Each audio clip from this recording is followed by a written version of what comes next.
السلام علیکم ورحمۃ اللہ وبرکاتہ۔ مسلمان ہر سال اسلامی مہینے میں ذوالحج کی 8 سے 12 تاریخ کو سعودی عرب کے شہر مکہ مکرمہ کی زیارت کے لیے حاضر ہو کر وہاں جو مخصوص عبادتیں انجام دیتے ہیں، اس مجموعہ عبادات کو حج اور ان انجام دی جانے والی عبادت کو مناسک حج کہتے ہیں۔ حج کے لغوی معنی زیارت کا ارادہ کرنے کے ہیں، مگر شریعت کی اصطلاح میں خانہ کعبہ کی زیارت اور طواف کے ارادے کو حج کہا جاتا ہے۔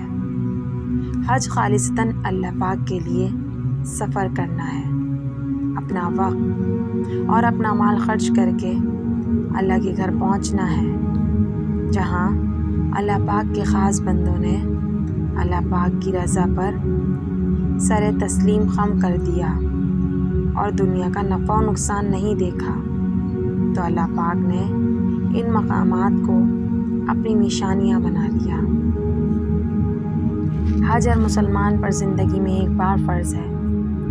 اگر وہ صاحب استطاعت ہے اور اس کے باوجود حج کا فریضہ ادا نہ کرے تو گویا وہ اپنے مسلمان ہونے کے دعوے کو جھٹلاتا ہے۔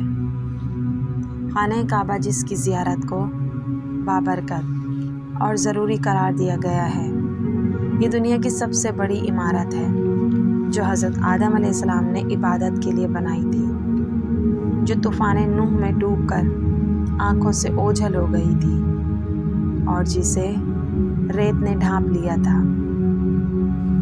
پھر آج سے تقریباً 4500 سال پہلے اللہ پاک کے حکم سے حضرت ابراہیم علیہ السلام اور حضرت اسماعیل علیہ السلام نے اس کی دوبارہ تعمیر کی، اور آج تک دنیا کے ہر گوشے سے مسلمان اس کی زیارت کے لیے حاضر ہوتے ہیں۔